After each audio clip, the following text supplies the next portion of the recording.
Good evening everyone, this is Professor Vincent Torre Bongolan. Ayan, so hindi ko alam kung agree kayo dito sa aking pananaw, dito sa aking analysis. Pero para sa akin ay tukoy na kung sino talaga ang nasa likod ng maanumalyang flood control projects na ito, mga kaibigan. So ito po ang naiisip ko.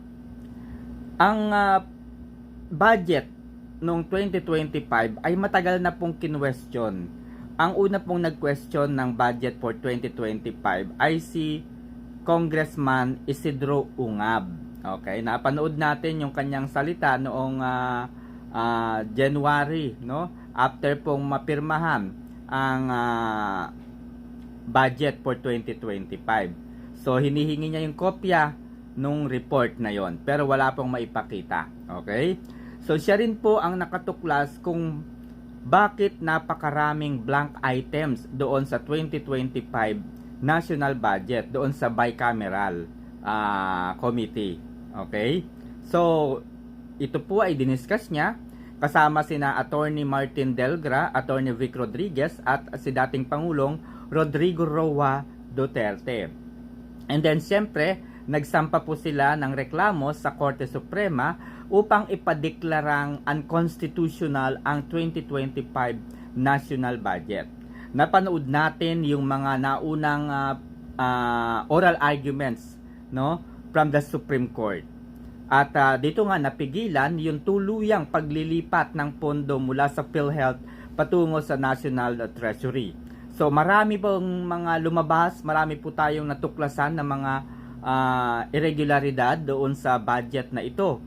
Kasama po dito yung budget na nakalaan sa 2025 ng DPWH. So imagine, 1.1 trillion po ang budget na nakalaan sa DPWH. At ang nakapagtataka doon sa 2025 budget ay mayroong mga unprogrammed funds. Can you imagine, meron ng pondo yung unprogrammed na mga hindi mo pa malaman kung saang activity ito, anong activity ito, anong proyekto ito, anong programa ito, meron ng pondo kaagad, di ba?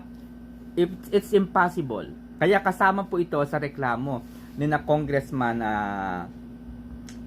Ungab at Attorney Vic Rodriguez. Okay? So, eto na. Kinwestiyon na po at iniisip na po ng mga tao, ano nga ba yung magandang legasiya ni Pangulong Marcos Jr. Okay? So, nakaka-4 na taon na siya halos, no? O mag-4 na taon na. At siyempre hinihintay na ng maraming tao yung kanyang legacy, yung kanyang pet project na tinatawag, yung kanyang masasabi nating achievements, di ba? Hinihintay na po ito ng mga tao. Okay? Noong 2024 State of the Nation Address ni Pangulong Marcos Jr., ipinagyabang po niya, no? Ipinagyabang po niya na mayroon ng 5,500 flood control projects ang natapos na. Noong taong ding yun ay dinagdagan pa ito ni DPWH Secretary Manuel Bunuan at sinabi 9,800 na po yung mga natapos na flood control projects. Pero noong mga taon na yon, no, noong mga buwan na yon, 2024, ay bakit sa kabila ng mga flood control projects na ipinagyabang ng Pangulo, patuloy na bumabaha ng bumabaha? Okay? So, napag-usapan na rin po ito ni na Congressman Bernadette Herrera at ni Stella Kimbo. At sabi nga po ni Congressman Herrera, ang anyari doon sa mga flood control projects na ipinagyayabang ng Pangulo. So, sagot po ni Stella Kimbo, mayroong mga pagkakamali. Mayroong pagkakamali o pagbabago doon sa programa, doon sa plano. And so, wala pong maayos na flood control projects ang naisakatuparan at nakita. Okay? So, people are expecting of something na maiiwan po ng Pangulo. So 2025 State of the Nation Address.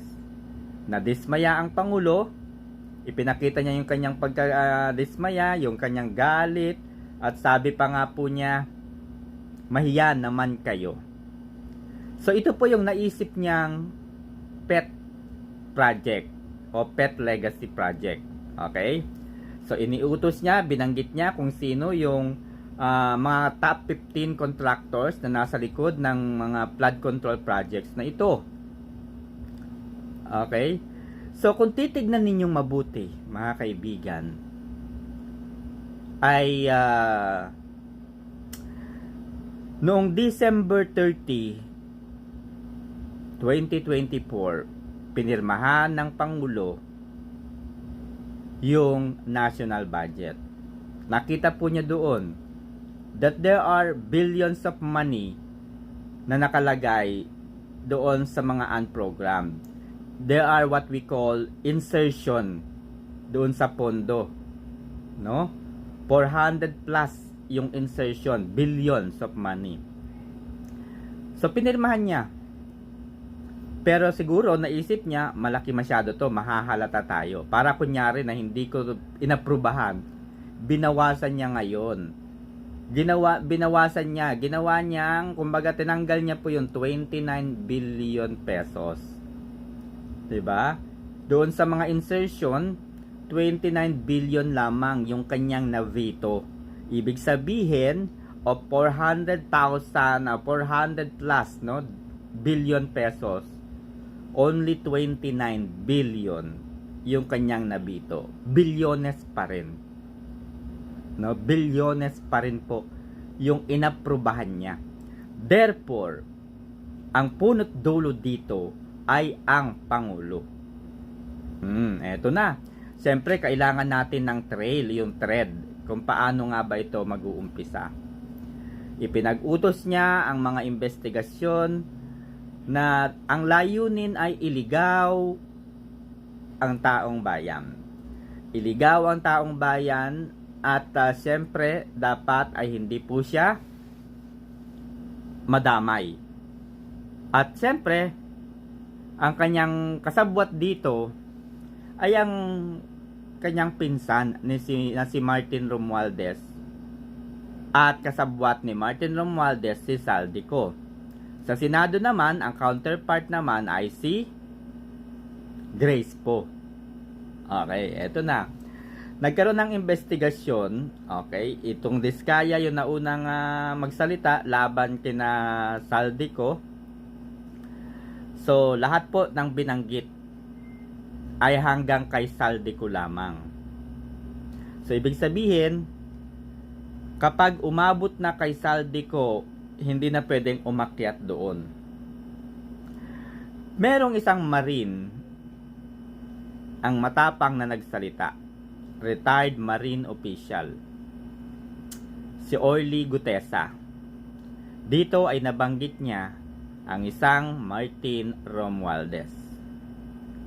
Kinuwestiyon ngayon yung legalidad at yung notaryadong affidavit ni Gutesa. At hindi meron daw abogada na nakasulat doon yung nag-notarize, hindi niya inaako na siya yung nagnotaryo doon. O, di ba? Hindi niya inaako na siya yung nagnotaryo doon, pero merong seal. Merong seal. Ibig sabihin yung tatak, yung parang makapal na nakaumbok, naka-emboss doon sa papel. Merong numbers. Ano ba yung mga laman ng mga affidavit? May mga numbers. May mga order, book number, yung mga ganun. Series of 2025. Ngayon, kapag napatunayan, kasi at trabaho po ngayon ng mga notary public, mga kaibigan, hindi sila yung pumipirma. Meron silang mga inuutusan ng mga secretaries nila, at yung mga secretaries nila yung nagtatatak na lamang instead na sila. 'Di ba? Ngayon po ay wala pong makita doon sa CCTV na pumasok sa opisina. Nasira daw yung CCTV. So wala pong ebidensya na pumasok nga po doon si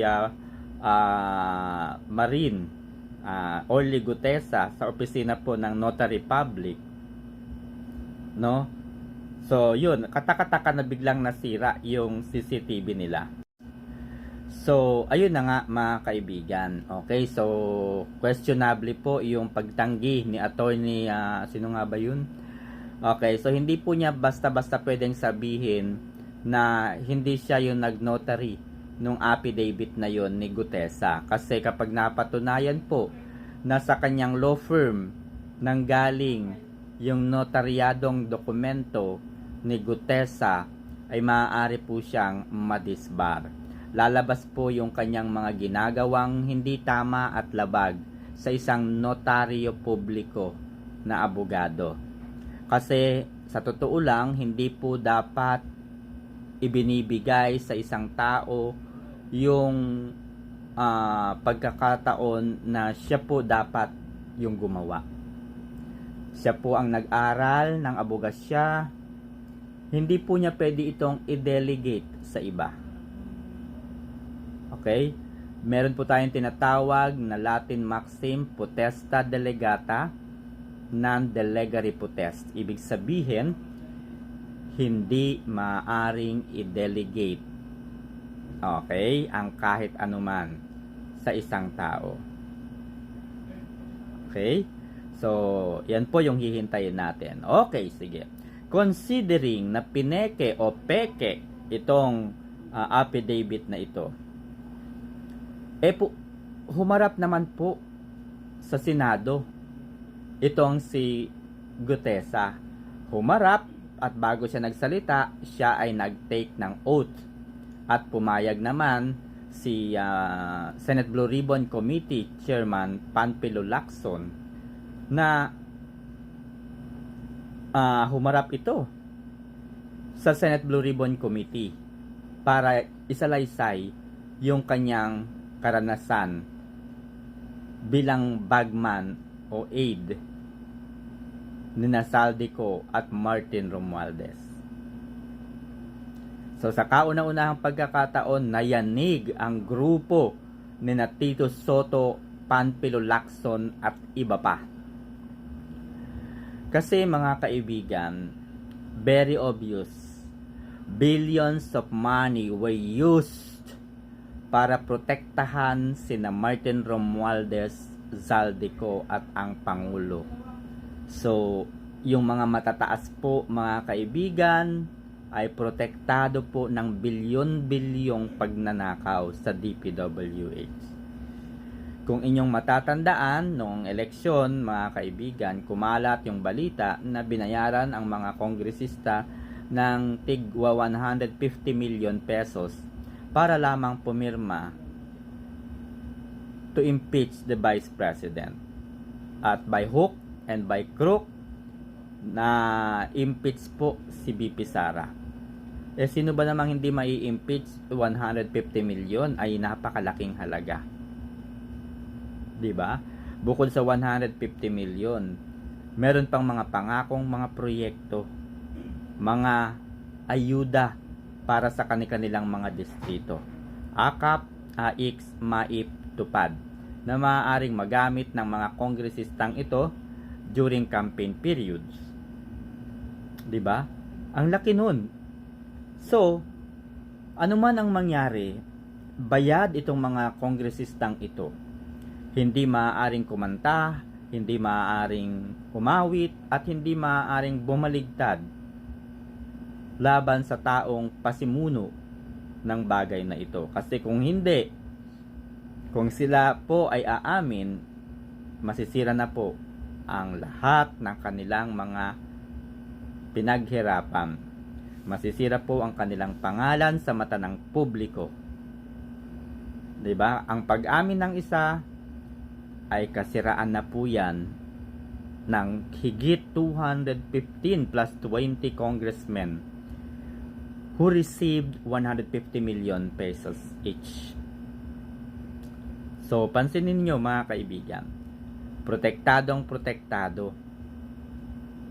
yung mga nasa taas. Okay? So, very obvious na po yun. Very obvious na pinoprotektahan nila. Eto na. Bagong-bago lamang. Si Special Advisor for the Independent Commission of Infrastructure, Mayor Magalong, nag-resign. Ano kaya ang dahilan? Bakit siya nag-resign?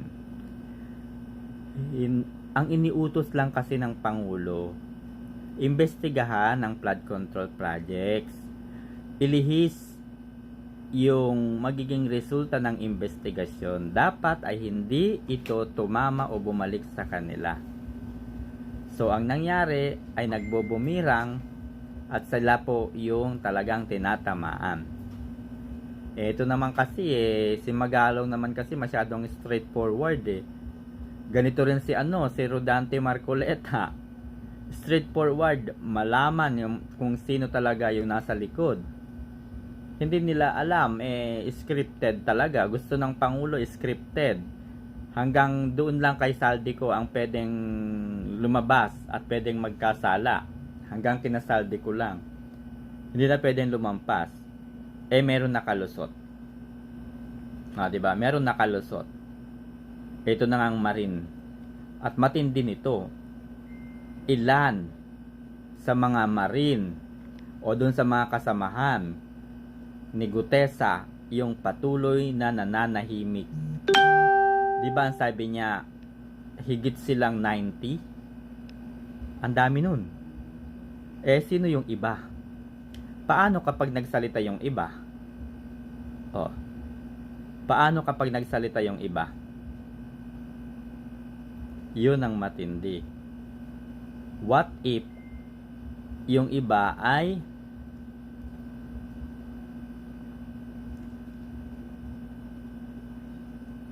umamin na? Di ba? So, yan yung kaabang-abang. Kasi ito, kaya nag-resign, ang nakikita ko dito, kaya nag-resign si Magalong dahil daw pinai-imbestigahan nga siya ng Pangulo kasi nga for conflict of interest daw. Obviously, sa umpisa pa lang, sinabi na ni Magalong sa mga interview niya, wala siyang pagsisisi na naniwala siya kay Pangulong Rodrigo Roa Duterte. Wala siyang pagsisisi na sumama siya sa campaign o kampanya ni Pangulong Duterte to fight drugs, corruption, at iba pa. Diba? Wala siyang pagsisisi, sinabi niya yan ever since. Si Magalong. Okay?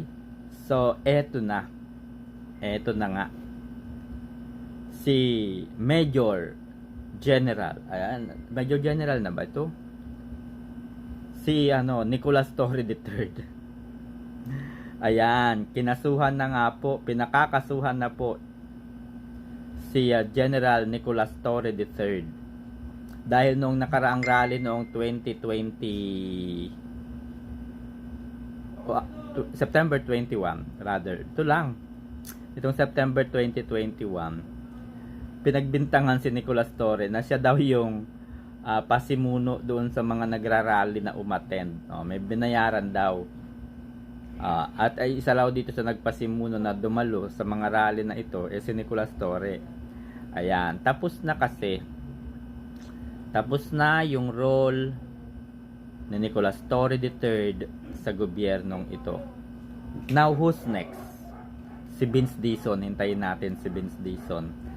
Kasi nung napunta siya sa DPWH, maganda ang itsura niya. Batang-batang tignan. Ngayon, ilang araw pa lamang ng kanilang pag-iimbestiga, hindi na may paliwanag yung mukha. Sino pa? Malapit na rin yan, sina Senator Tito Soto at si Panfilo Lacson. Huwag niyo kalilimutan, Kuratong Baliling at Dacer Corbito case. So, expert yan si Panfilo Lacson sa pagtatago ng isang krimen. Expert yan si Panfilo Lacson sa pagkukubli sa mga krimen.